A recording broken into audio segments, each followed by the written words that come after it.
Good evening on the Suffolk Ram. Skazz, yes. Welcome to episode 252 of the Randers podcast. 252, my gods. Yes, it's 252, Skazz. I need to call you Saber then for a second. Oh my gods, I've turned into a Danish man.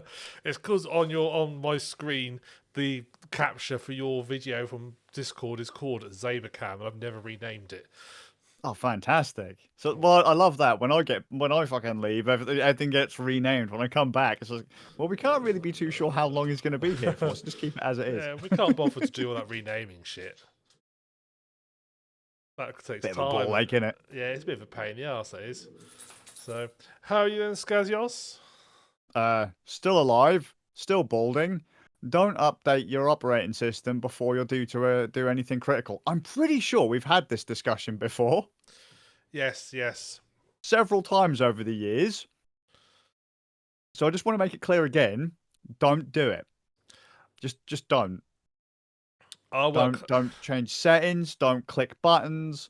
Just don't touch anything. If it works, just leave it. Please. Our work laptops go in the route of they'll tell you that you need to restart at some point. They'll ask you to do it.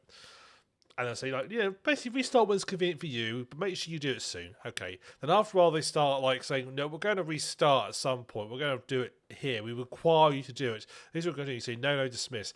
Eventually, they go, fuck you, and restart themselves. Not waiting for you anymore, scrub. No, I've told you a million times. Oh, you're on a phone. You're on a phone call to someone important. Screw them and screw you. I'm restarting now and installing an update to now text files font. It's important, mate. You might that font might save the world one day or something. Make a document look really professional. Yeah, might be your client's favorite font. I think the irony is the only font that will ever save the day ever in the world, and it, just for sheer irony's sake, will be Comic Sans. Yeah. Something will happen. It's like we've been invaded by these weird aliens and stuff. They can read all our text stuff, but for some reason they can't read Comic Sans. It's the only way we can communicate. Nah, mate. We'll end up going up against a country of dyslexic autists. And they need Comic Sans, right? So like maybe if we just lock away that font, we can save the world by locking away that font. But you don't need to try and save the world to have a good excuse to lock away Comic Sans. Wow. To be fair to Comic Sans, it set out to do exactly what it intended to do, which is that everyone misappropriated it. Yeah, pretty much. Things it wasn't meant to. It was meant to be easy to read and look like comic writing. And everybody thought, oh, that's a good idea. Let's use this for a thing. It's like using a spatula for a fork. It just doesn't work. Across the world, dozens of middle-aged, I'm going to be slightly going to say middle-aged women who work in offices thought, oh, that's cute. I'll use that in for the Christmas party A4 paper when I stick on the sexist. wall. I know, but I think if my sister was here, she'd agree with me. In fact, I think anyone who works in office would agree with me on that one. Because men are too aggressive. We go for something aggressive and complicated. And pointy. Yeah, exactly. It's got to be pointy. Aggression is pointy. The curly's too... No. Yeah. Get rid of that. The only fonts I like are monospaced. Because you can line stuff up nicely then. I hate unmonospaced fonts. It really irritates me when I see them in a document. Or on computer screens. Like, just use monospace. It looks so much nicer.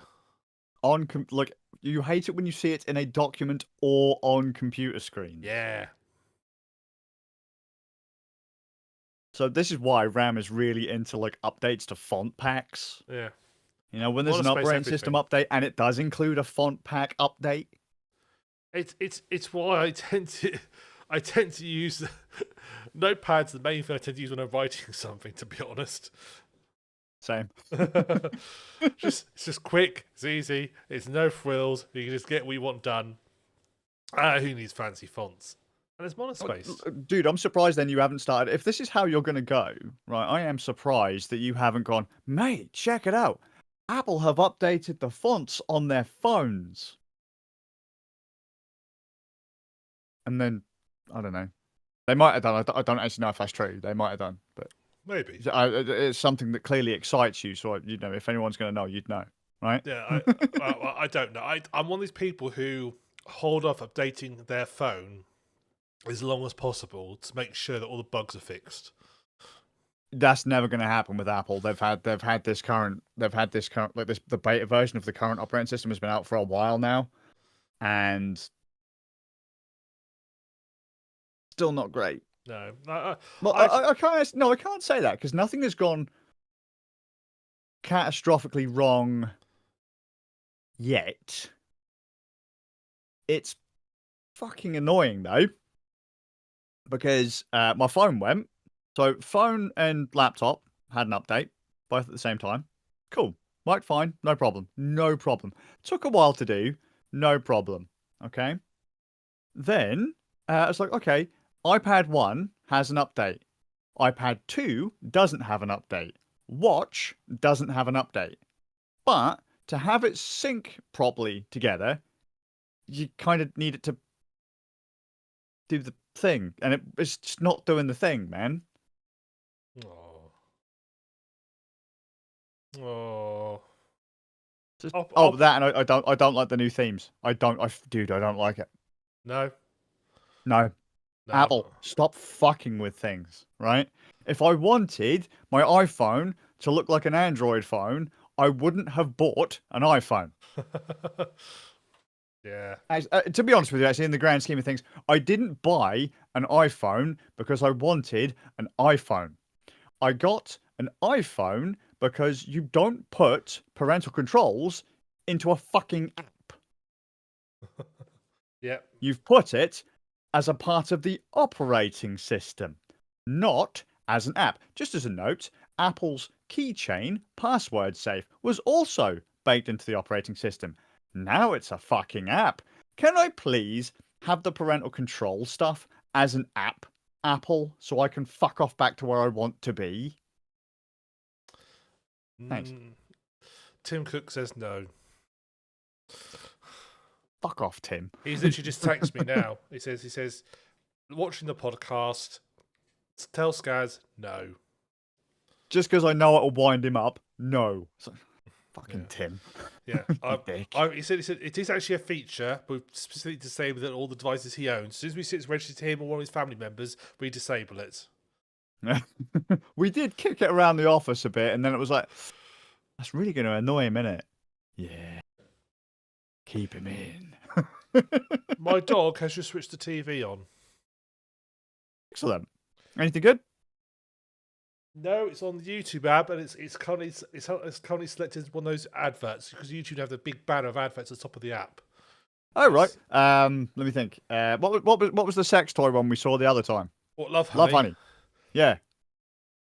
Get your free Love Honey toy from YouTube or Love Honey or wherever it comes from. I can't see. I know it's not the right time of day for that, is it? It's advertising some TV show. It's called. All I can see, it says season 6 or 5 maybe, but I can't see what the show is. You know, it's not shit enough to it's got to be. Well, no, actually no, because most TV shows are even if they're shit, they're like, nah, man, we've gone all in on this. We're gonna have to produce the rest of them. To be honest, though, I can't down with that because, like, okay, seriously, might not be the greatest, but at least finish the fucking thing. Don't do a Netflix on me. Yeah, no, I'll give you that. I will give you that because it does drive me nuts. Like, because even if the majority of people don't like it, you've already put in for it. Just go. You've done a public service announcement for Apple. I'm going to do one for YouTube, specifically the YouTube TV app. YouTube. Yeah. Don't give me on the our YouTube channel, a fixed number of characters to put something in if you don't intend to display the whole title on the YouTube TV app. Oh yeah, mate, I hate that. That drives me nuts. You literally drives me nuts. Like you'll see people putting in like they got their nice little title or whatever, and then it'll be like, here's the thing that, or you will never believe that this is a. It's like, Google. What? You know how long you've assigned for the text on the channel. Just add some extra, put an extra space, extra line, make it big enough. Do you remember when they used to have? Because this is so long time ago, lads, ladies, and gentlefish. YouTube, when you used to set up a YouTube channel, you could change your background and your banner and all that kind of stuff. I don't know if it was one and the same, but like you had options to change like a channel banner and a channel icon and all that kind of stuff, and you could change all the colors and all this. Once upon a time, they used to have like it was a template. You'd click it and it would say like, this is what would display if you were looking at it on a phone. Yeah, I remember that. This is what it would display Yeah. if you have it on a telly. This is what would display if you had it on a computer or whatever, Yeah. generic computer display or whatever. They even used to have YouTube. Once upon a time, used to have a handbook. Years ago, years and years and years ago, there was like a creator's handbook, right? And they told you all this fucking stuff. Clearly, the guys currently running YouTube need to go back in time and read that fucking handbook. Because if you're going to give me, so many characters to put in a title, you maybe need to update all of the different layouts that you have for YouTube to show them. Might be nice. Yeah. Yes. Or go, by the way, like, I don't know, as you're typing in a title, everything after this point is not going to display on whatever page in whatever format.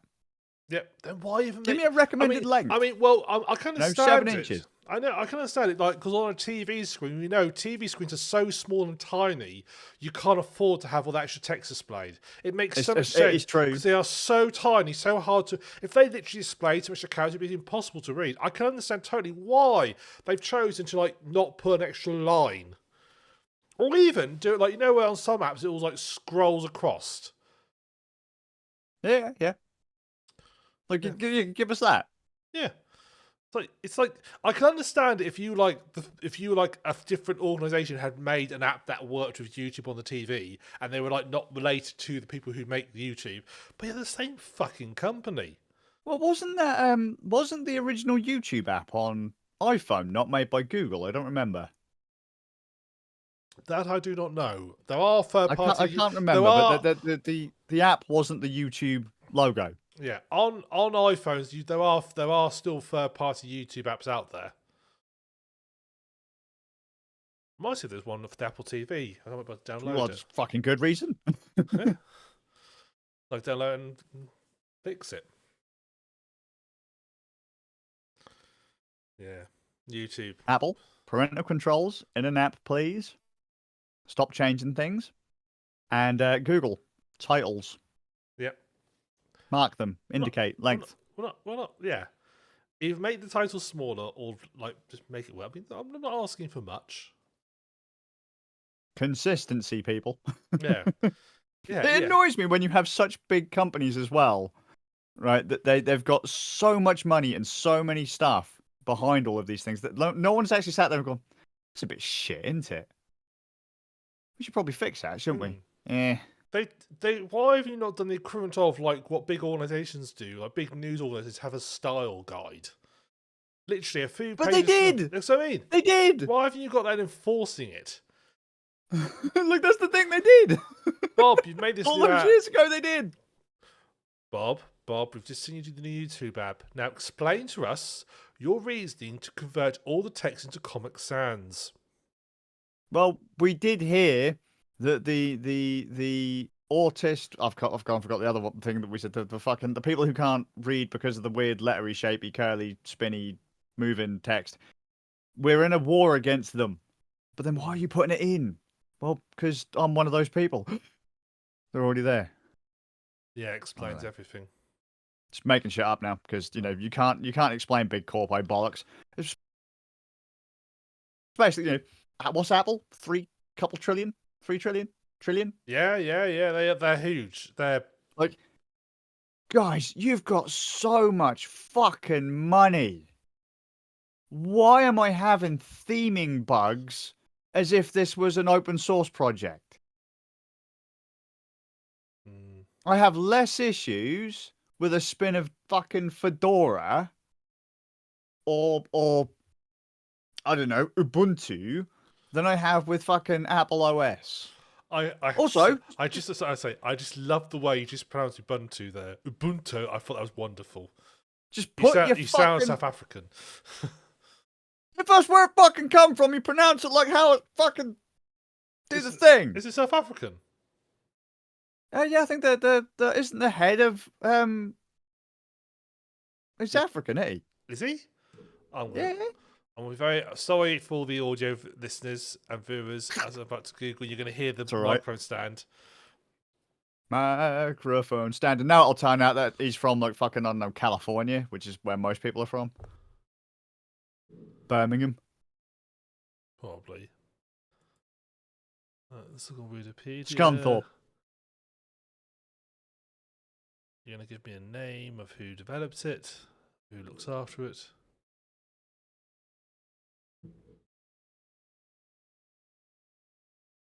Oh, you're not wrong. Mark Richard Shuttleworth is a South African and British entrepreneur. You're welcome. Also, it's a GIF and GNOME. Sort it out. GIF. If you wanted it pronounced GIF, spell it with a J, not a G. And gnomes are silent, as all gnomes should be. Because otherwise they're just irritating little bastards. It is true. It is true. And then someone's going to go, just did. Ram has already said, but he's sexist. Yep. He's ableist.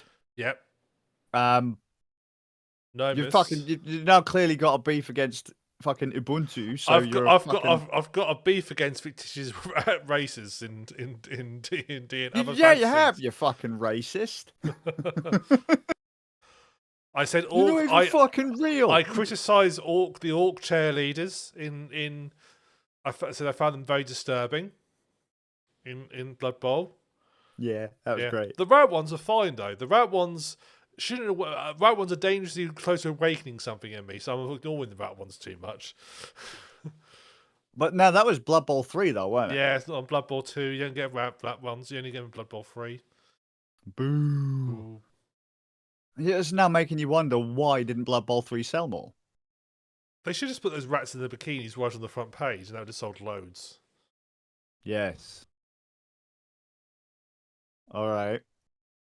Moving on. Ram, how you doing, man? I'm not too bad. Not too bad. Rats in bikinis. Rats in bikinis. Oh. Right. So, the good news is I have played a different game.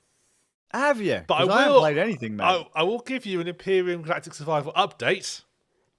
God. Okay. So, Nictopia 7, Battlestar Nictopia 7, has made it into space. How long does it plan to stay in space? It's all right. It's in space. It's okay, and it's managed to warp jump to another location as well. So the planet where I was having to painstakingly go back and forth and mine and bring stuff back and forth to my base, I'm now parked in orbit of them, just flying down, mining and just strip mining it to pieces at the moment. Now, now it's not about its problems. The first problem is I forgot to put engines on top. So I can go up, but I can't go down anymore. So no, can I just throw out there, Ram? Right, you always bang on at me about fucking, oh mate, Newtonian physics. Yes. You're having trouble with some like the Newtonian physics. Yes. And you didn't think of this. I thought about it briefly, then forgot about it. So it's not the fact that I it's more forgetting. Also, the engine on the front. So my ship accelerates up to like full speed very quickly, but has like one engine on the front that's pushing back at like 1 meter per second. And so the first time I got onto the planet, I flew towards the planet, sort of eased off the sort of like the front thrusters slow me down, and just had to watch slowly as I'm still moving very fast to the planet because I've got like one thruster, like a Roman candle on the front of my ship, trying desperately to slow me down, and I had to sort of like maneuver to avoid hitting the planet.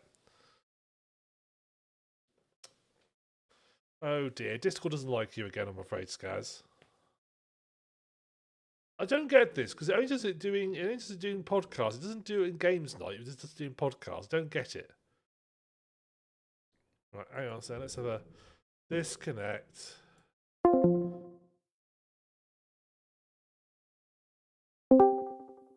Try Is it back? It's back. Do you think it's on your end, mate? It's on your end. Whatever issue you're having, it's on your end, mate. Let me see if I can get. I need to get you back on the thingy bob now because I've lost you on the thingamabob.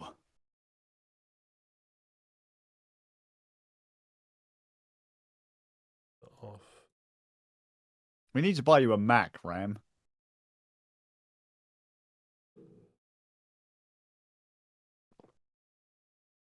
There we do. That's weird. Or a Steam Deck. Steam Deck.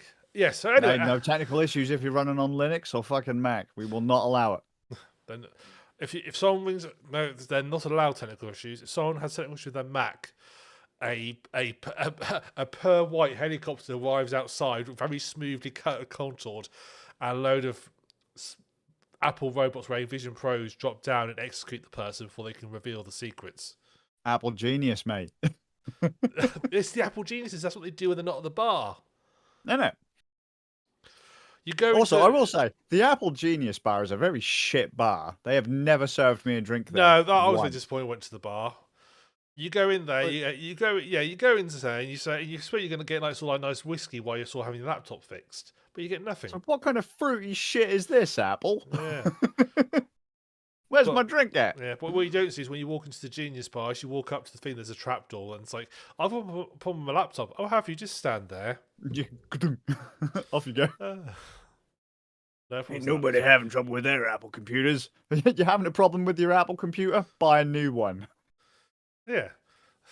My computer's playing up. Well, sir, let me show you the range of new MacBooks over here. Yeah, that's it. SSD shorted the ground. Fuck off and buy a new one. Yeah. Now, sir, I see you brought your 2 young children with you. You would like to use them as a deposit when we said for this new laptop. It's like, what can I get for them? Let's just weigh them and see how much they've got on the bones. It's going to cost you because it's going to cost us a fortune to send them to China. China's special meat. You've always wondered what was in the house special chow mein. Now you know. Can I just throw out though? I'm semi-interested in the next Apple event, the hardware event they do for the computers. Yeah, because I'd like to know if Apple have finally decided that if they've finally realized 8 gigabytes of RAM is not enough RAM. It's not enough RAM. So are the new machines going to have more RAM, Apple? I have an iPad with more RAM than my laptop. Can I have some more RAM, please? Be very nice. I mean, you're always welcome to charge a premium fucking for it. Give me more RAM. So efficient in space, it doesn't need any more RAM.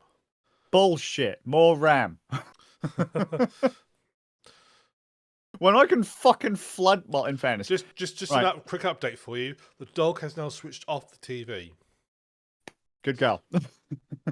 She also didn't like what was on the YouTube. She's like, season 6? Ah, shit. Yeah.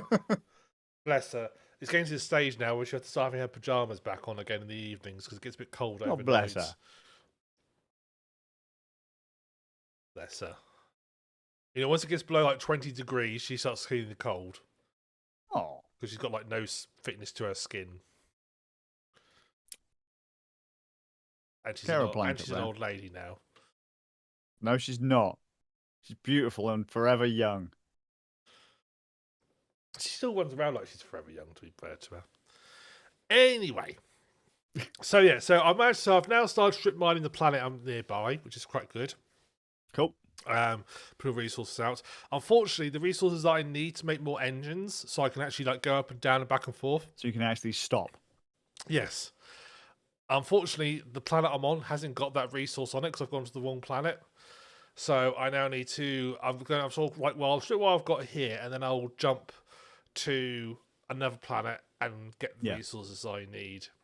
I did also start having a little go in creative mode. I went into the creative mode to have a little play around.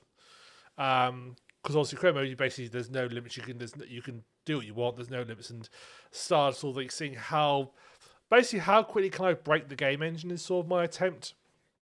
So how big? So my next first project is I'm trying to build a Borg cube. Okay. Yeah, that's going to be sort of like see if I can build a Borg cube. See if I can like sort of make something that's like I can just sort of like what's the biggest thing I can make that just about makes it into space.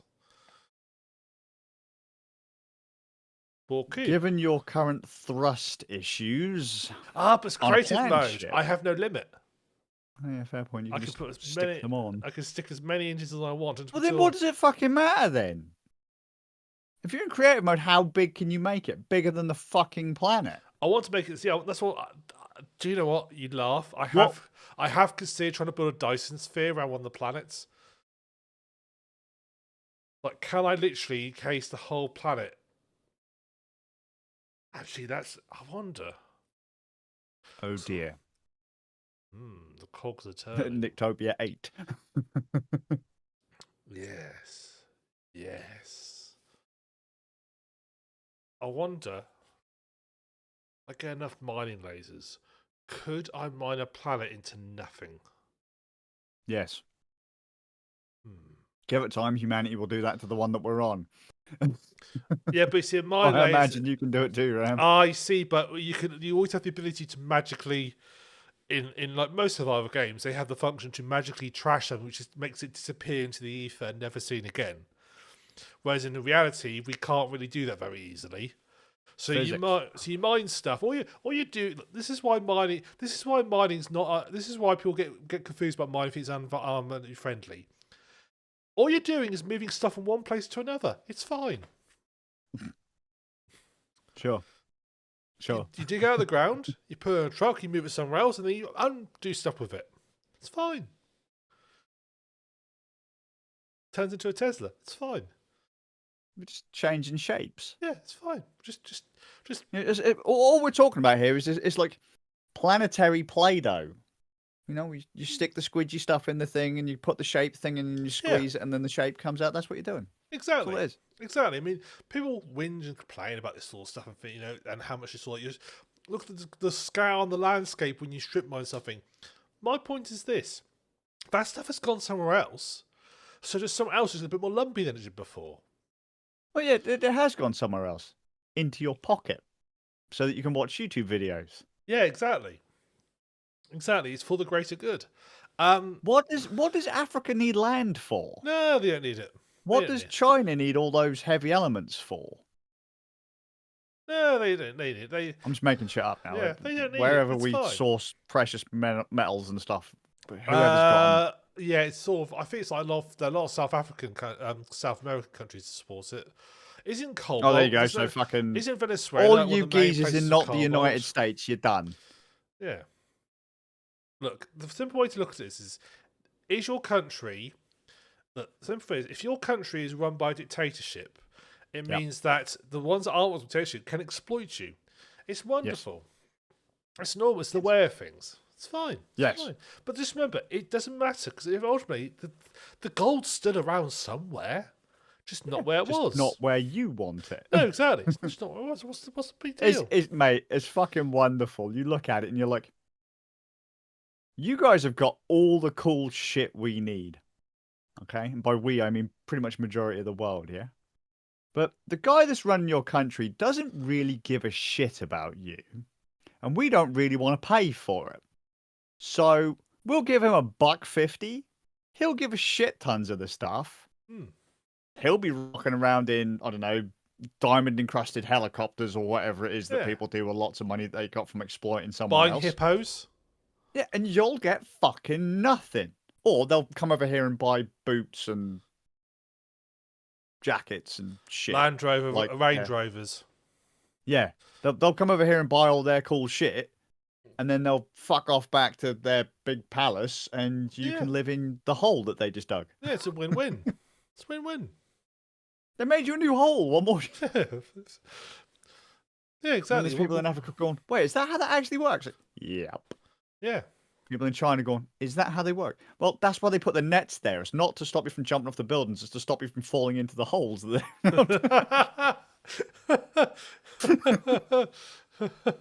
Oh, yeah. I mean, North Korea's got shit tons of it, but Kim's probably fucking nuking it all, so... Yeah. Well, they give all their stuff to their best buds now, Russia, aren't they? Can you imagine how desperate you are as an army, as a nation? How crap all your equipment is that you have to go to North Korea and ask them for equipment. Mate, Kim's got all the cool shit. I hear they have Kim's a not gun. Supposed to have half of that shit, but he's got it anyway. I said I hear they have a gun. Oh no, they have many guns because they kill many people. But then I've also heard that they kill people with trees too. So I mean, very resourceful people, the North Koreans. Yeah. And dogs, apparently. Although I think You know, I think that's disproved. Anyway. So after my strip mining expeditions and building a ball cube, I thought, I can't have enough. This would be the fourth podcast on a trot if all I talk about is Empyrion Galactic Survival. I thought, I can't do this. Can't do this. I said, I can't inflict it on Skazz. I can't inflict it onto our listener. And so I just I thought I better play something else. And also we're getting towards October. 'Tis the season for me to start breaking out the horror games. Specifically the creep around, crouching in a corner, avoiding monster horror games I love to play. Yep. And so I broke out. Did you? Look, which demon came to you this time? Oh, Zinch. So I broke out Maid of Sker. He came out. Oh yes, mate. Very flashy. Maid of Sker. A little, again, as I've already said, it's the walk around an old building, avoiding monsters by crouching in a corner and not making noise games that I love. The favourite of anyone who's ever played any Amnesia games or Soma. Soma's still the best of the whole games I've ever played, but imagine a walking sim, but less scary. Actually, I do sometimes find walking sims kind of creepy because there usually is no one around, it's just you. Yep. And that's all like just there's no one else there, somehow makes them creepier in a way. Whereas when it's like, oh, there's a monster with a sack over his head, he's gonna kill me if he finds me, but at least he's there. But what was that game we played in the insane asylum that I always forget that you completely forgot we even played? Outlast. Outlast? Yeah. Fucking... You mean the game the game that Maps made? Any game is scarier than that. That wasn't scary. That was just fucking annoying.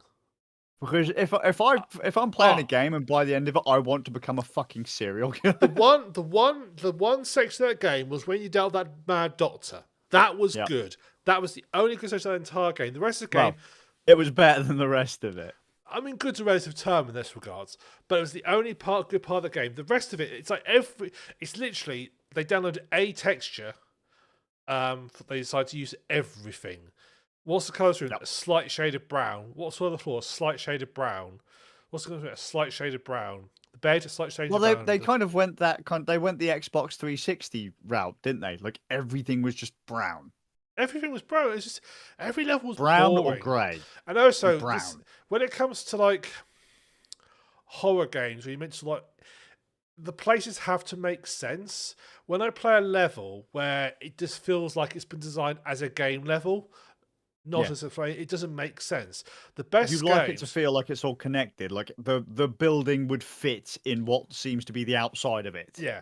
So yeah, exactly. I mean, I think it was the Thief devs when they made Thief 2. I have a feeling they actually hired an architect to help make the levels. Just like not only build the levels in game, but like design them. Well, as you probably fucking should. Because there's like, we want to build a bank. Okay, he designed a bank that made sense. I think it was Thief 2 that did that. I'm gonna have to check that up. But it's just if a place feels like an actual place that you can walk around it and it feels logical how you go around it, it makes it more scary because it feels more grounded in reality. Postal 2 was more grounded than Outlast. Oh, Outlast was terrible. Every level Outlast was fucking terrible. I'm just saying. And that's talking shit to run them with scissors right there, because Postal 2 is actually a good game. Yeah. Yeah. So Maid of Sker. Now I have to debate this because it said in the description this is a game set in Wales, and it's based on Welsh folklore. Bullshit. Yes, I call bullshit on that because there's an awful lot of Greek folklore in it when you play the game. Wales, Greece. Yep. In fairness, I can never separate Greece and that other very. place You in mean that Rome? area. Yeah, that it's all the same with me. It's fucking foreign. I don't care. It's all same thing. They've both got pillars. It's fine. Yeah, but like they've got the things with the stone, the buildings, and they They've walk both around. got pillars. They both wore togas. It's the same thing, really. They might have worn toga. I don't fucking know. Some of them right walk now, around all barefoot. classicalist trained people just having a heart attack and collapsing on the ground, saying that Greek and Rome is the same thing. Well, yeah, you know, to be honest with you, mate, if I went to fucking Africa and you put someone in a toga and gave them like I don't know some little shoes or something to walk around barefoot, I'd be like, fuck, man, have I gone to Greece? Look, Greek spent all their time lounging around, making yogurt, running Olympics, and having sex with swans. Rome, they spent all their time dreaming the best fancy dress ever, carrying big shields, pretending they were a tortoise. That's the main difference between the two. No, because here's the trick. But they spent all their time naming their gods. How stupid is that? Just do what we did. Just God, mate. Yeah, we merged them into one. What's God's name? What happened to because we had a bit of fortunately we had some redundancies, and we had to reduce the outlays, the costs. So it's going to take a while. Look. Just listen. Look, fucking print is expensive. All right. What's God's name? Gavin. Fuck that. God. Got it. Nailed it. 3. We can do that. Ram will love that because we can fit that in and that'll be nice and. You tell me God is monospaced? Could be. He's a monospaced religion. Yeah. Oh, okay. Good to know. Just for you. Yeah, that's good. He's all things to all people. So Monofucking space. The basic spoilers. You said 1896 doesn't exist, and you have been the place doesn't exist. That's true, and your girlfriend has been somewhat. I've been to Wales. I can confirm Wales does exist. I've been there. No, it fucking doesn't. I've been there. Lots of sheep there. It's a set. You're talking shit. No, it's not real. No, it was. I saw the sheep. I know it exists. Oh, mate, you can't. You just can't fucking fake use that sheep. You took your own sheep, fake sheep to a field and looked. You can't. Wales. No, you fucking not. There's no such thing as fake sheep. All sheep are real. No, the sheep are real. Clouds that have fallen out of the sky that desperately need a lift to get back up. Right. I'm saying there's no such thing as Wales. You can't just take random sheep and go, oh, look, I'm in a field of sheep. I'm in Wales. No. And just because they're talking fucking crazy foreign with loads of extra letters and shit with a weird flag, it's fucking fake, mate. Made it up. Just like America. Well, no, we all know America is fake. We all know that. We made it up to keep the world in line, mate. I'm not entirely sure what we made Wales up for, but because I guess we wanted someone to have a cool flag. Yeah. They have got. Look, to be fair, they have got the coolest flag of all the UK. Yeah. I mean, they thought everybody else went, let's do lines, and Wales said, and Scotland went, let's have some angles in there as well. Wales went, fuck the lines, we're gonna have a dragon. Yeah, dog. a scaly doggo. A scaly doggo. Medieval scaly doggo. Yeah. Well, it's like, good on you, Wales. Be slightly inventive. Good on you. Yeah, because fucking Wales is like, mate, geometry's hard. So we're just going to draw a picture. Look at that, mate. Crayon. Yeah. Nailed it. We're going to make all school the poor child at school who gets given Wales as the country they've got to draw a flag of. Everybody else just needs a ruler and some pens and some colouring crayons. No, you say like fucking ruler, mate. No, our flag's complicated as fuck because it's like that bit's thinner than that bit. That's and if true. You get it the wrong way. That's true. Like the flag's not the right way around. It's like, dude, just fucking put a cross on it. Shut the fuck up.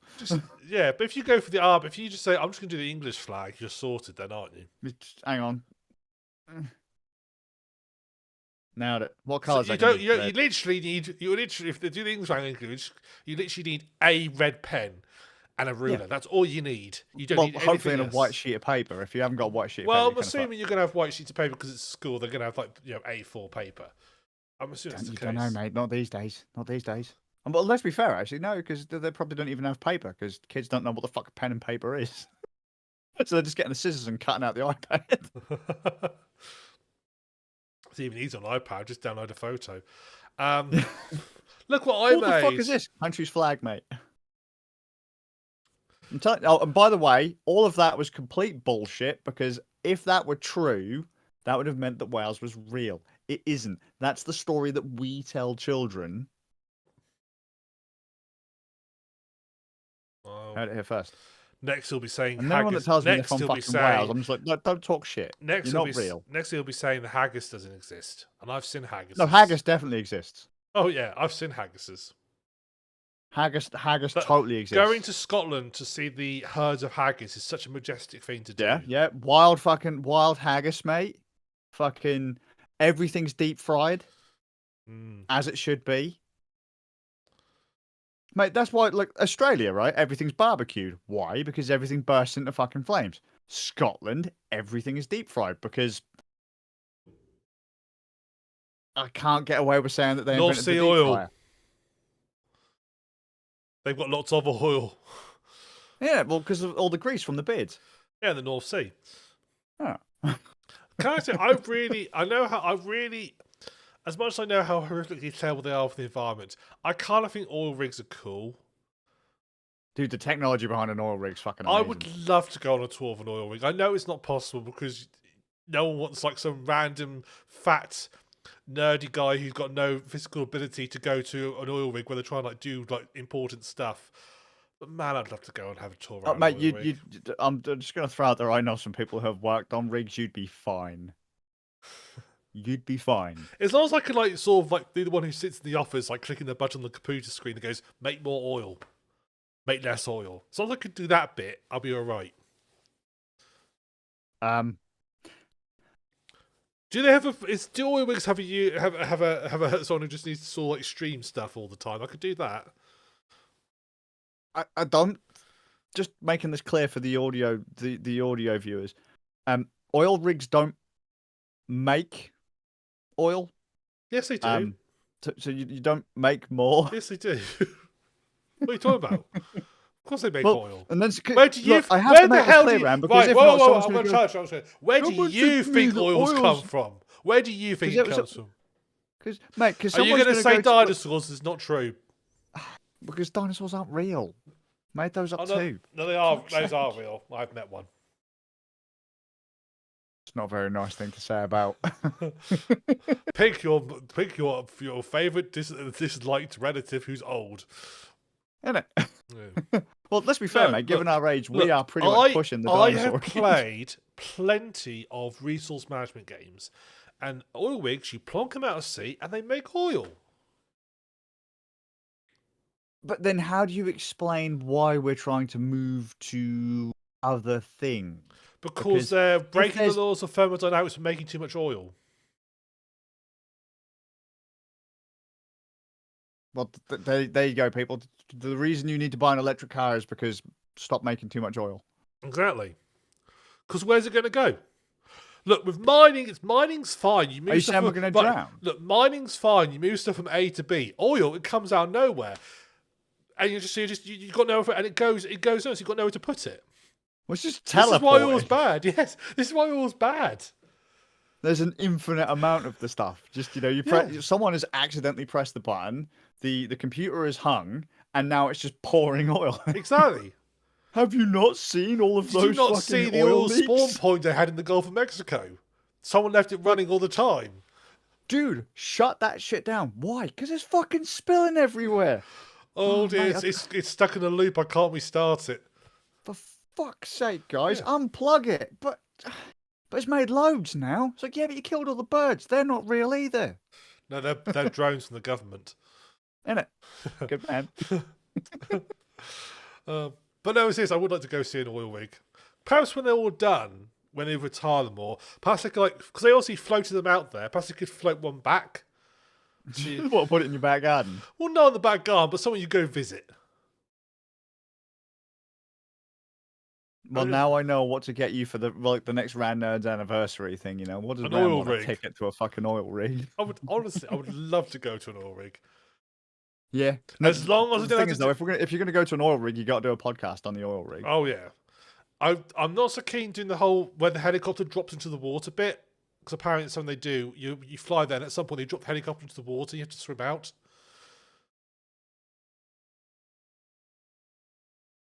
I heard about it. Before anyone's allowed to go on an oil rig, you have to be in a helicopter dropped into the water, and you have to swim out. You get dropped into the water, not the helicopter. The helicopter comes down. Yeah. The helicopter comes down. You have to swim out of the helicopter. Yeah, which is They used fine. to do. Oh, apparently they used to fly. In fairness, actually, if you work on a rig, they actually make you do jumps from a helicopter. That's part of the health and safety training. You have to, which is weird because you have to jump out of a fucking helicopter. Perfectly healthy, perfectly safe. Rock on. Yeah, see, that's the bit I couldn't do. Why? I don't like water. It's a bit of a problem to go visit an oil So rig. it's not the problem with the high thing or the spinny blades or anything to do with that. It's just you don't like the wet bit at the bottom. The high bit's not great. It's the water bit I don't particularly like. I hate. But you drink water. I drink cider, mate. Yeah, but it's still got water in it, mate. Mate, there's apples. It's all apples. You telling me apples Mate, right? You're telling me apples have got water in now? Stop bullshitting me. Oh, sorry, All you've done is lie to me. You're saying oil doesn't made out of nothing. You're saying that apples have got water in them. Doesn't make sense. I mean, you cut an apple up. Do you see any water? No. You were the one trying to say to me that Wales is real, you fool. Wales is real. Fucking isn't.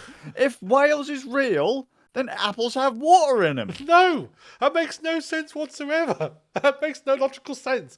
How do you get from Wales being real to apples having water? They're not linked in any way, shape, or form.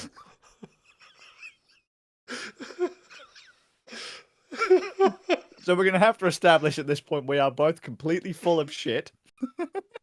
No. Wales isn't real. Apples aren't. They don't have water in them. Are you telling me people haven't figured that out yet? Clearly fucking not, mate. The 106 people subscribed to our YouTube channel, the 8 people who listen to our podcast haven't figured this out. No, because they're just there to feed the information back to the government. Ah, right, okay. See, we're being silenced. Are we now? We speak the truth, man. We speak the whole truth. The sad thing is, there is probably some random group out there who would see this and would take it, and it'd be on Joe Rogan, and he'd confirm that oil was made out of nothing. That'd be fantastic. Challenge accepted. Come on, Joe. Yeah. Find that crazy motherfucker that believes what we're saying. There's got to be someone out there who believes us. There's someone out there going, yes, these two speak the truth. Joe, it really annoys me. What? Joe Rogan's audio is better than ours.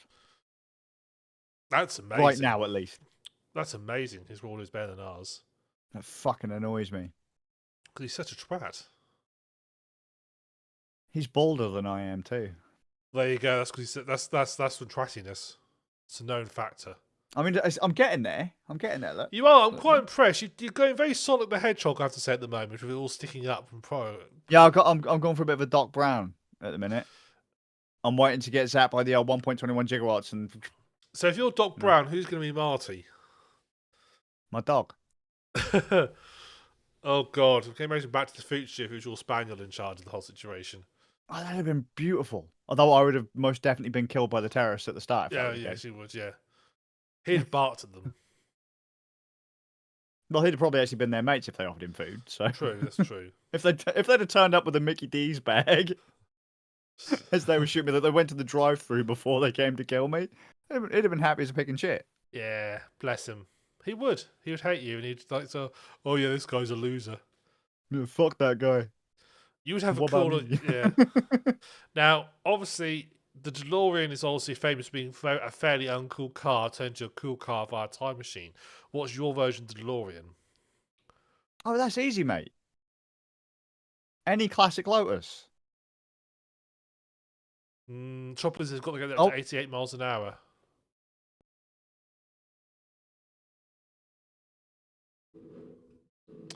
And it's done it again. The podcast. What a complete and utter cunt. Because just as a note, the Lotus Esprit is a badass car. I mean, I should sort of say, Lotus. I should be sort of keen on Lotus because my father used to work for Lotus. Lotus are fucking great. The current cars are a bit shit, but you know. The subframe my father Lotus made all the subframes for all the early Tesla Roadster. They Yeah, made they all the did. Yeah, subframe. yeah. And my Well, because dad. it was literally like it was a Lotus. Lotus. Blah, blah, blah. But Yeah, Lotus let's be Elise, wasn't it? honest, the Toast of the Resident was basically a Lotus. I was at a Well, it car was. show. Yeah, Yeah, the first one. Yeah, I, it was a Lotus gutted. yeah. Well, I was at the car show where they had the Roadster there, and I said, "This is the guy." I said, "You can definitely see Lotus styling on it and how the fact it looks like Lotus." And the guy who was from America, was really pissed off that I pointed that out to him. Really It's a fucking pissed off. fact, mate. If you put an Elise next to the original Roadster, it's fucking identical. Yeah, but here's the Anyway. thing: my father made all the subframes to the earliest Roadsters. He did them all, and so this is why I made. For some reason, this made him depressed. I'm not sure why, because at one point Elon Musk launched a Roadster into space, which I pointed out meant that he technically made part of a spaceship. Which is fair, but what a waste of a perfectly good Tesla or a perfectly good fucking Lotus. That's why he's going to go pick up at some point. Oh, well, He's me. parked up there. Have you seen how expensive it is to park in America? He said park in space is cheaper. Yeah, clearly. The only trouble is the valet is going to take a long time to get it back. Yeah, I suppose. I mean, what are the rates on that? Well, it's the tip is the trouble. That's the real trouble. Anyway, Yeah, Maid fair of point. Sker. So, But again, my time machine, Lotus Esprit. well, there you go. It's So, a fucking no-brainer, mate. good. I'll bear that in mind. I'd be practical. I'd have a Challenger tank. You know. Fucking hell. Look, think of how things happened to Marty and the DeLorean. If a Challenger tank had been there instead, how much more practical would it have been? Well, Biff would have had a bit of a problem. Exactly. How many And when he few goes, things how many of those you can have with when you? he goes to the Wild West and he gets attacked by those people on the horses, and he has to ride the law away. Challenger tank, mate, you just turn around and fire your machine gun. Change history. It's great. Yep, sure. No, I'll give you that. Ram rewrites fucking Back to the Future. Just tanks those motherfuckers. Your horror game that takes place in a fictional world. Yes. Okay. So, Maid of Sker. Let me have it. So basically, the story is this young lass. She's been kidnapped by her father, who wants her to make her sing a song, and the song basically does the control things. And you've got to develop a counter song to basically stop the singing, making song things, and controlling people. That is generally the plot of the game. It's a fairly standard, based on a fake place's law. Yes, two fake places, No. technically. But yeah, it's general gameplay. You'll know it's set in a hotel. They don't have hotels in fuck. Well, this one's a very dilapidated hotel, which would explain a lot. It's gonna fucking take. Oh man, it takes place in a fucking hotel. How big is this fucking hotel? Not very big. We're talking Outlast fucking insane asylum the size of Manhattan. No, that's not that big a hotel. The hotel is consistently logical, mostly in its size. Mostly. Well, every floor's a different layout, which doesn't make sense. But at least it's How's the breakfast bar? Crap. Has got a bar in it though. Shit hotel. So yeah, so you make your way to the hotel and you get yourself locked in. You have to then sort of like sneak around the enemies. Now the enemies are they all have bags over their heads. I just have to quickly note that's horseshit. That would never happen. What? Getting locked in a fucking hotel. Oh, this one. They don't fucking want you in there if you're not paying for it. They kick your ass out. You've got to suspend your disbelief for this one. You've just got to see disbelief, and they lock the doors. Mate, you're just talking shit right now. Mm-hmm. Well, right. You've been locked. The people who have this hotel are so kind. They're just going to let you fucking stay in there. All right, go on. I mean, let you stay. There's another whilst you write your latest fucking chart topper. They want to not quite. They want to capture you, tie you down, cover you in kerosene, and set you on fire. No, that's a sex dungeon, mate. That's not a hotel. Yeah. Yeah, but it's a All very right, so you've been locked into the sex hotel, yes. and you're going to write your latest hit. Oh no, you've already written that. You had to Oh, write it so before you went there. That was very important in the letter that you must write it before you went there. You've already written it. You've got the sheet music. So anyway, you wander around the hotel. General puzzle fare, find keys, find stuff, unlock doors, unlock this. Enemy, as will gradually work your way towards the end. Enemy types are generally very similar. There's basically there's one type of enemy and two bosses in the game. The enemies are basically blind. Oh, for God's sake, Discord.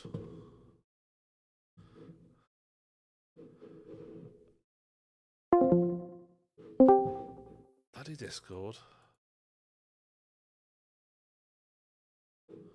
I do wonder if perhaps it's your audio interface being a dick. Possibly. Possibly. That's interesting. Why can't I do that? Oh, there you go. It's got it. Okay. Maybe, but then it works fine in games night? Actually, no. That's fair. Just as a fair note, because yesterday when we were in games night, your audio dropped from my side at one point. Did it? Or it wasn't being captured. I could still hear you, but it wasn't being captured. Interesting. I blame Discord. Yeah, fucking shit. Try something else. So, Maid of Sker. So you basically, it's a fairly straightforward puzzle game. It's not very long. I got to the end in 4 hours, 8 minutes, so not a very long game. Admittedly, full disclosure, I was playing on easy because I tend to play a lot of games on lower difficulties these days because of time. Yeah. Yeah, so if I ain't got a lot to play this, I'm going to play on a low level so I can get through it a little bit quicker. Apparently, even on highlights, it's only sort of 4.5 hours on the fishery. But I actually don't mind. I've also started to appreciate games that are quite short in recent years. I used to think that a game would be 10 to 12 hours, but a game you can finish in 4 to 6 hours, I actually kind of appreciate because I've got a chance of actually getting through it fairly quickly. But then that's that's like the average length of a COD campaign, and yet people complain about that all the time. I used to think a game should be about 10 hours.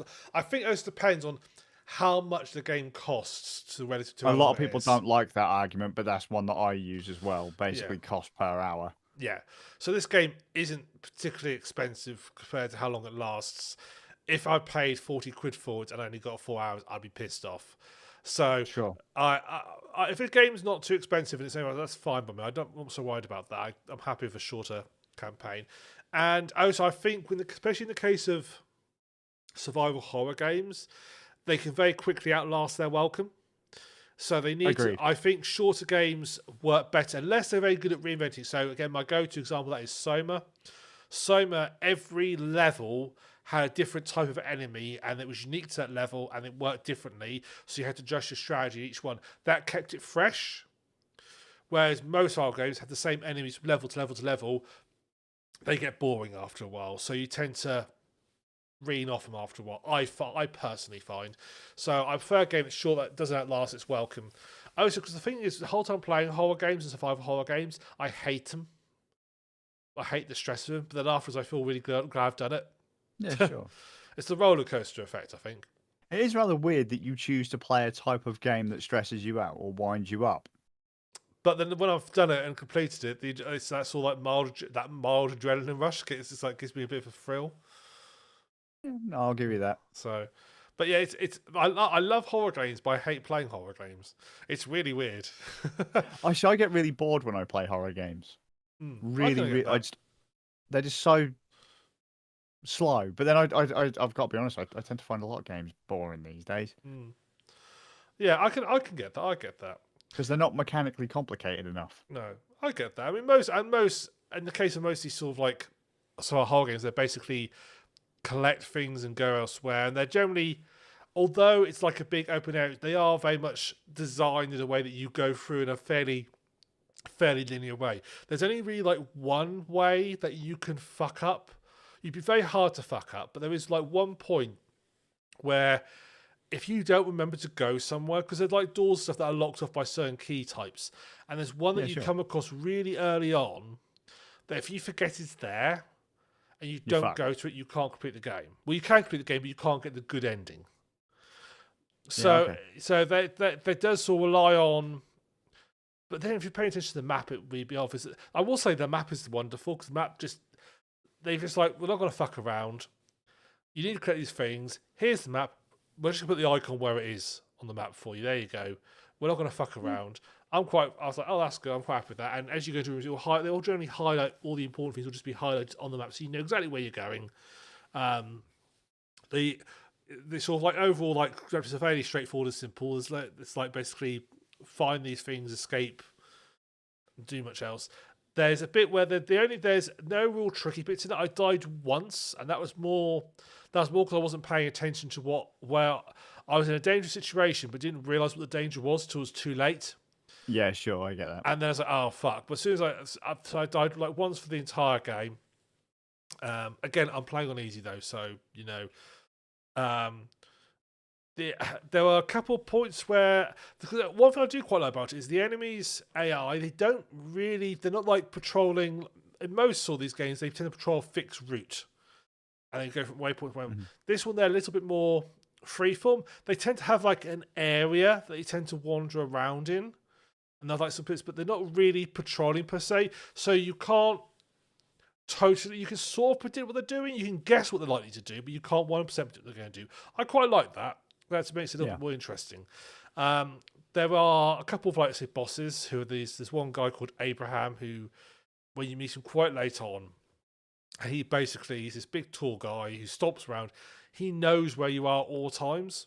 So as soon as although it's again, you can sort of like trick him a little bit because you can just, having played lots of stealth games, you know how to bend the AI.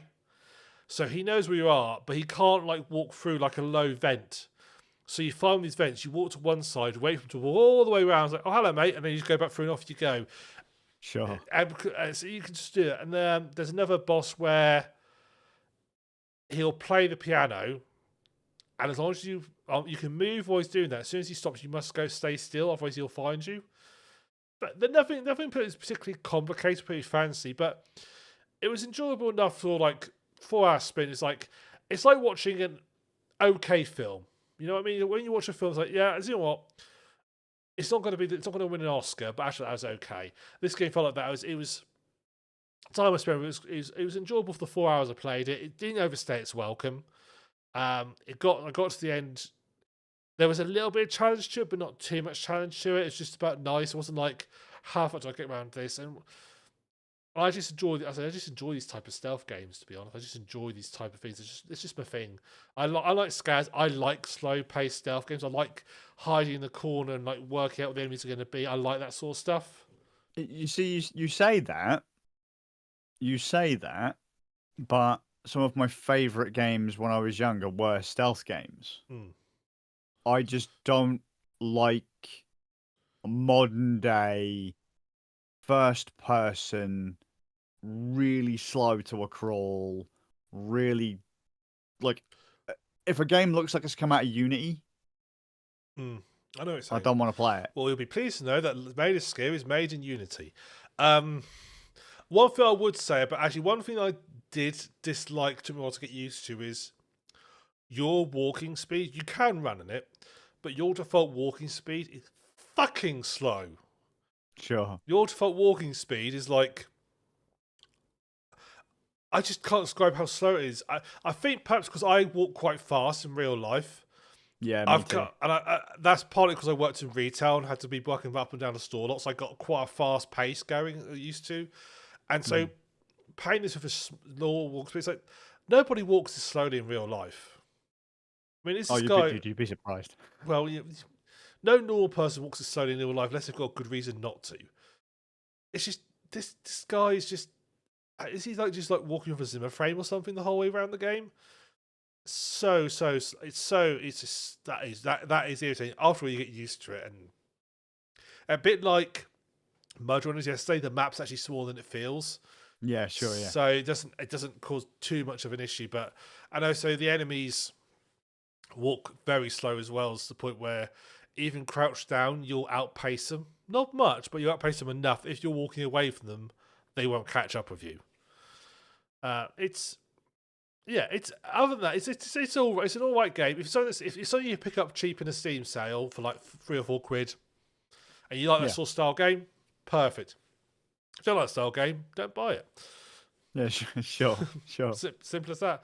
And yeah, the storyline was interesting. It was okay. The sort of like twist of what was going on.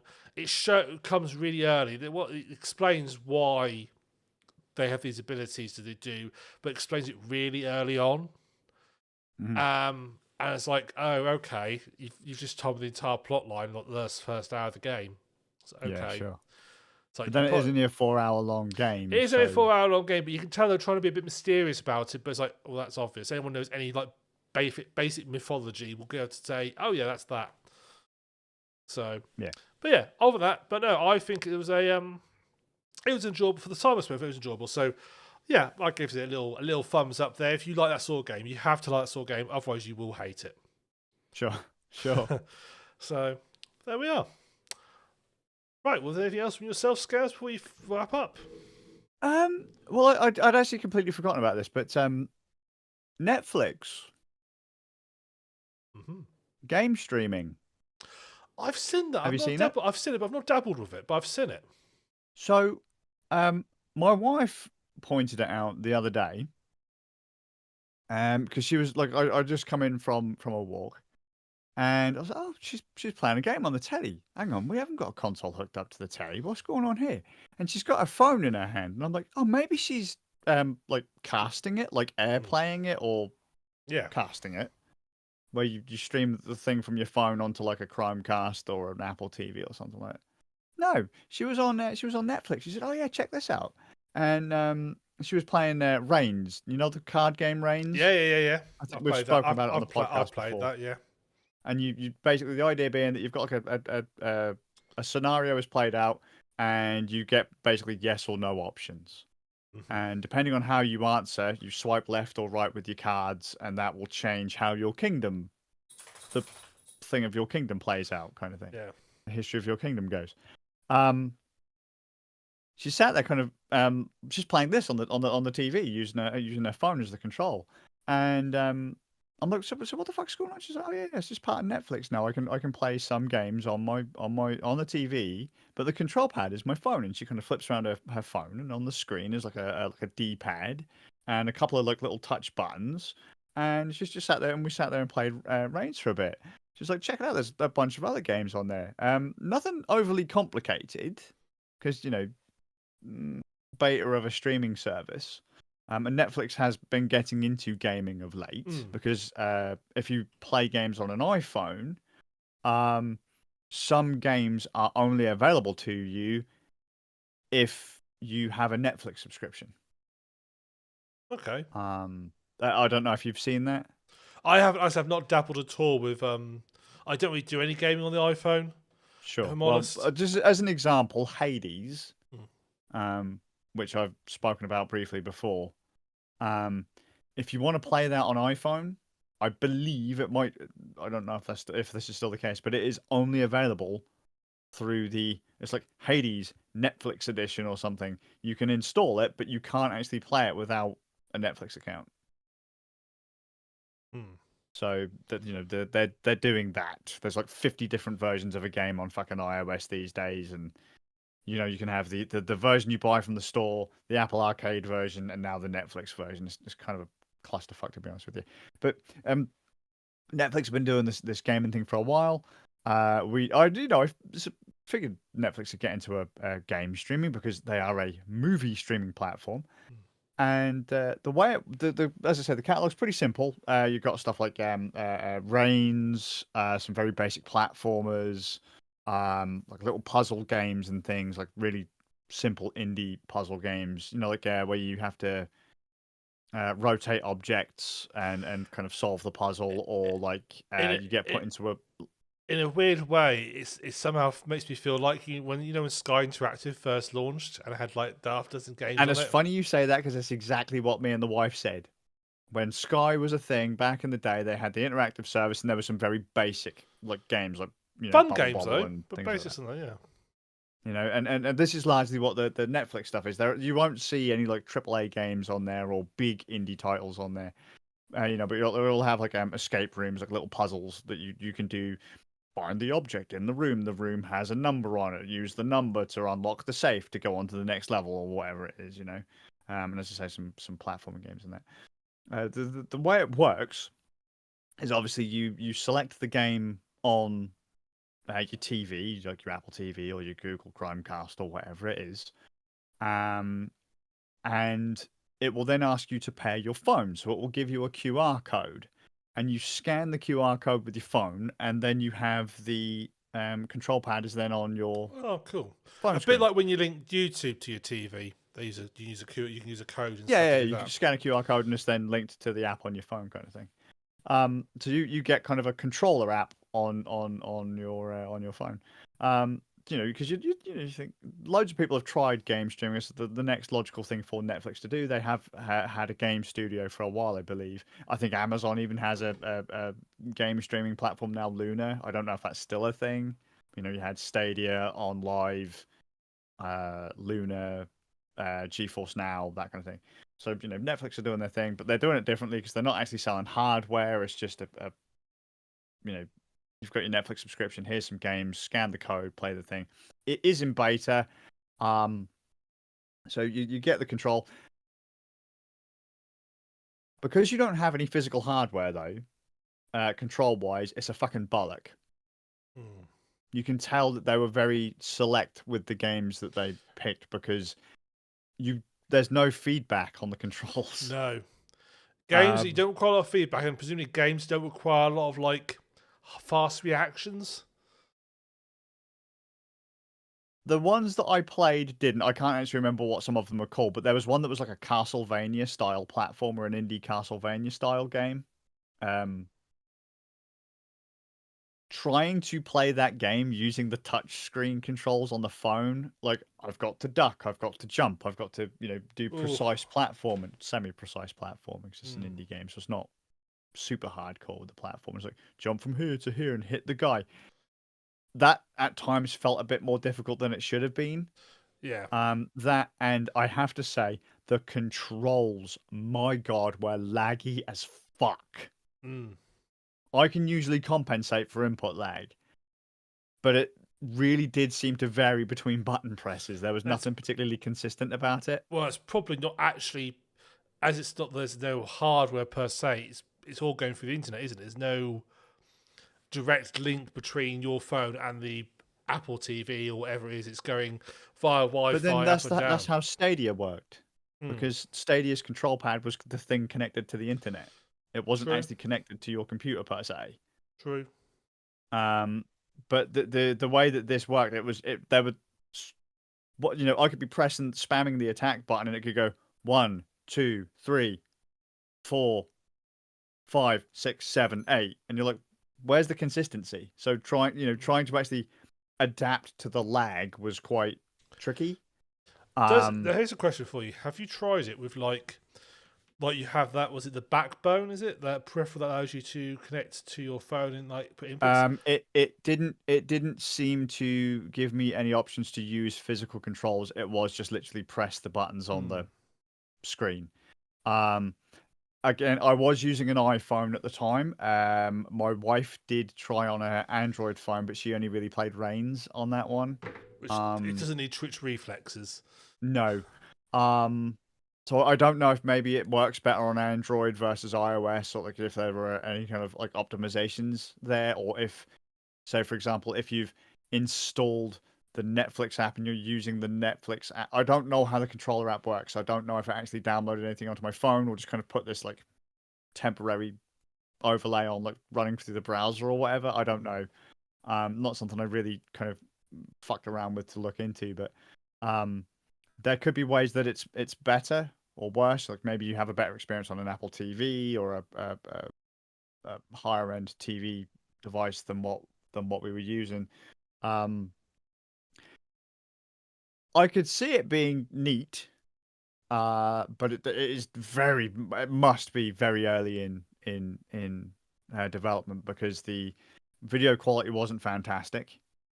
And you know how a lot of the Americans were complaining about Stadia being Yeah. mega laggy with really shitty video, Mm-hmm. which we didn't experience ourselves. Um, I was experiencing the American Stadia experience. I had the American Stadia experience on this Yeah. Netflix gaming thing. The controls were laggy. Obviously, there was no feedback 'cause it was on touchscreen. Mm-hmm. The video quality at times was absolutely dog shit. Um, there was nothing really consistent about it. No. But I could see that if you're paying for Netflix, I can see it. Eventually, it's going to become a thing. Like, they're going to work these bugs out, and It's a I sort of think case of like other games were like just quick entertainment for like 5-10 minute type jobbies rather than like yeah, yeah that's it. Like there's nothing super. casuals, Like, these are casual like games. toilet games kind of thing that you'd normally just Yes, fuck yeah. around on your phone. The tea Um, break games, as I've also like to call yeah, them. yeah, yeah.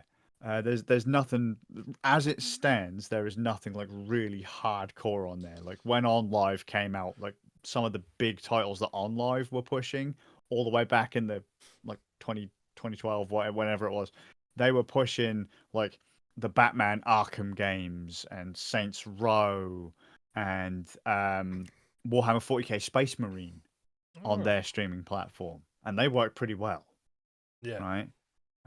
Even for like very early game streaming stuff. When Gaikai was a thing that became PlayStation Now, they were pushing, I think it was Dead Island, and that played pretty well too. Um, the Netflix setup is very, very, very different. Very small indie games, from what I can tell. It sounds like Very it's very much simple a. stuff. It sounds very much like a testing the water type scenario. They're just Yeah. poking their toe in. Like I said, I'd seen it on there, but I'd gone. I didn't even think about trying and see how well it worked or did it work. I Mm, just saw it and I thought, oh, that's interesting. Well, I wonder how that works. I thought to myself, but I didn't actually try it to see. sure. See, Um, I wouldn't have even known it was there because I don't have a Netflix account. My wife does. Um, so I don't fucking go on. I don't even use the TV and then go, I'm gonna go on Netflix and see what. I don't give a shit. Like, there's mm, nothing on there that I was really interested in. But when the wife was like, check this out, it's a game streaming thing. You often do that kind of thing. I was like, okay, cool. Let's have a look. Um, Frankly, as it stands, it's shit, right? Because as I said, there's no consistency with the lag and there's no actual physical control, so you can't. There's no feedback. mm. Um, there's a lot of work to be done, but I think it would be very neat to have this kind of thing on the go. Yeah. You go to someone's house and they don't have a games console, but they still have some games on the telly. So here's a question Like have for some you: party games. have you tried? So using the phone as a controller, what if you load the Netflix app on the phone itself? Can you play the app like direct? Can you play the games on the Oh, I phone? don't know. But see, I would imagine at that point that's where Netflix wants you to use their Netflix games thing, where they actually have licensed games Mm. that you install. Um, but what you're asking is, if I were to install the Netflix app on my phone, could I then stream games from? I don't know. That would have to be something that I could check out, but that would probably be something I'd have to get the wife to do because, as I say, I don't have a Netflix account. Yeah, because So that'd be what interest is, perhaps because in theory that might remove some of the input lag if the device that you stream to is the same device that's inputting in. It's not to jump through so many hoops potentially. well, yeah, because you've got the latency between the control to the server, and then from the server latency going back down to the TV Mm, box, and then however that TV box is being processed and pushed over to the TV. So you've got yeah, TV lag, uh, input lag, latency to the server, server down to the box. yeah. Drastically oversimplifying here, so you know There's a lot less, there are a lot of hops. hops between the Yeah, and those are variable because it's all on Wi-Fi. and we should point out the fact that it works at all is Miracle. impressive. Yes, Yeah. we complain, but this wouldn't be possible 30 years ago. So Oh God, no. This is absolutely fucking fantastic. Like, again, I said a shit. Like, but that's only based on the idea that I've been doing game streaming stuff now for over a decade. Um, this is an interesting implementation. Yeah. because near enough every other game streaming platform I've used has had a physical control of some kind. You know, Gaikai used your PC and then your PlayStation. The Stadia had its own Yeah. physical controller that they made and optimized for this service.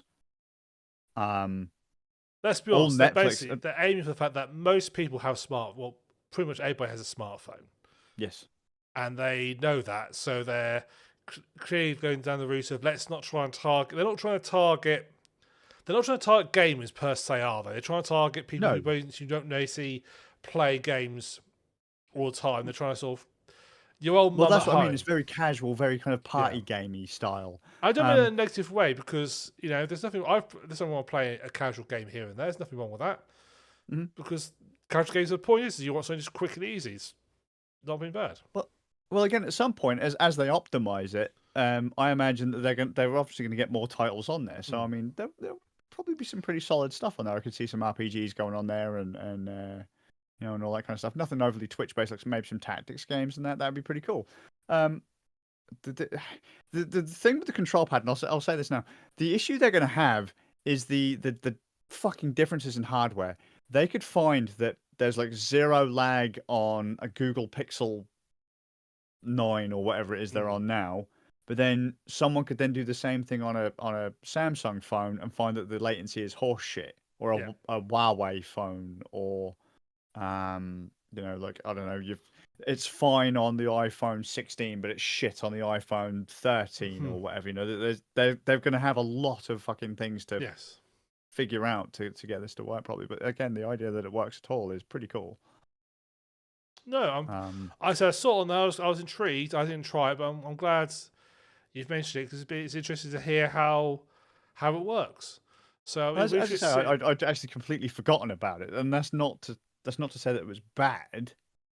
That I don't think it has potential. I just, you know, it was just something that we'd kind of done in passing the other day, and it just seems like it is a neat thing because I'd heard Netflix were getting into game streaming, but then when I saw the Netflix games on iPhone, I was like, oh, is this what they're doing? They're just like a studio, like what Amazon has done as well. Amazon have a streaming service or had a streaming service, Luna, where they had a control pad, all that kind of stuff. But then Amazon also publishes games. It's a logical next step for streaming services to do game streaming because Yeah. they've already got the hardware to and the software to turn highly complicated images to very simple imagery and send it through to your TV very quickly and distributedly as well. So it's kind of a logical next step. So whether I'll see it go down the route of actually being to the stage where you'll be buying games on it and so forth, whether it'll get to that stage, I don't know. I can see it doing a lot of tie-in stuff, like obviously next to exclusives, like having lots of games tied in with it as well. I can see that being a thing. You know, play the game that will sort of like bridge the gap between the seasons type sort of job, and or perhaps there's a game where you can play as one of the side characters in the show you watch. You know, watch the episode and play a game tied to that episode type thing. I mean, no Netflix, it'd be like, this game's going to have 5 levels, we'll count it after 3. Yeah. So I could see that sort of thing happening. But I it's an interesting to see what they do. Whether do you think at some point they may go the route of actually launching some hardware to go with it, maybe? Like an actual official Netflix controller, maybe? Or do you think it'll stick just with the... The trick is, right, I'll say no, and anything I say no to, they usually do. Like, so if I say something stupid, Can they you probably say no will. to me winning the lottery then? Yeah, man, that's never going to happen. Thank you. I'll show some to you next week. Nice one, man. But I would like to see them do something like that, but then I don't think they'll get the sales on it. No. I mean, you got to think a lot of people. Netflix are going to be struggling at this point anyway because there are so many different platforms out there competing for their normal piece, their normal pie. Yeah. You know, which is TV streaming. And Netflix isn't exactly pushing the technology forwards any because you know they're still using old codecs and things like that. Well, I don't know if they've updated their codecs any, but a lot of the hardware that people are using to watch Netflix is pretty cheap, low end shit. which is another thing that they're going to have to compensate for with this game and stuff. I like what they're doing though. The idea that your phone is your controller. Pretty much everyone's got a phone in their pocket. It's a Everyone smart that will have a decision. Netflix subscription, you just go into a hotel, or whatever, or your mate's house. Good shout. You put on like a party game. You scan the fucking thing. You've all got a control pad now. Have at it. I would like to see actually how it works. I'm very intrigued to see, as I said earlier, how it works on the phone itself. Does it play? Can you play it like that on the phone? Does it like no? The phone's got to be a controller separate to the display input. But I'd be very intrigued to see how that works. That'd be very interesting. Sure. Cool. Awesome. Well, unless there's anything else from yourself, Skazz? Right, Nothing, so thank you both for joining us this evening. Hope you've enjoyed it. You can check out our next games night, which will be on Wednesday, the 9th of October at 8:30 GMT. We are playing Mud Runners, where we get to drive. Yeah, pretty fun. Where you get to drive big trucks very slowly through mud. Yeah. Now all we need is some random Euro truck, but somehow slower. Now all we need is some random enemies you have to avoid, and we've got a survival horror game. It did feel like that when the map went to nighttime. That was quite creepy at night, but didn't go right. Quick side rants. I hate games that don't do proper nighttime. So many games, nighttime is dusk. Like Stalker, when it got dark in fucking Stalker, you could not see where you were going. You had to use a light. In every other game, which is like somewhat outside at nighttime, is basically like, oh, someone's dimmed the lights slightly. Anyway, that's the rant out of the way.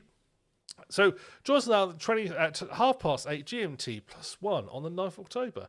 You can join us on our next podcast, which will be on the 10th of October at GMT +1 at 6:30. And we'll have some more details hopefully for next time coming soon. Ran Nerds 24-hour live stream 2024. Not letting that shit die. No, we're working on it. We've got to discuss dates, and but it's going to be happening fairly soon. Technically, the week it's soon to happen would be another podcast / live games night week. So I'm guessing we'll probably skip those and do that instead. Is what I'm probably thinking at the moment, but we'll discuss it. So once again, thank you much for joining this evening. Look forward to seeing you next time, and see you guys all again in the future. So for me, the Suffolk Graham. Skazz. We'll see you guys in the future. Bye, everybody. Take it easy, guys.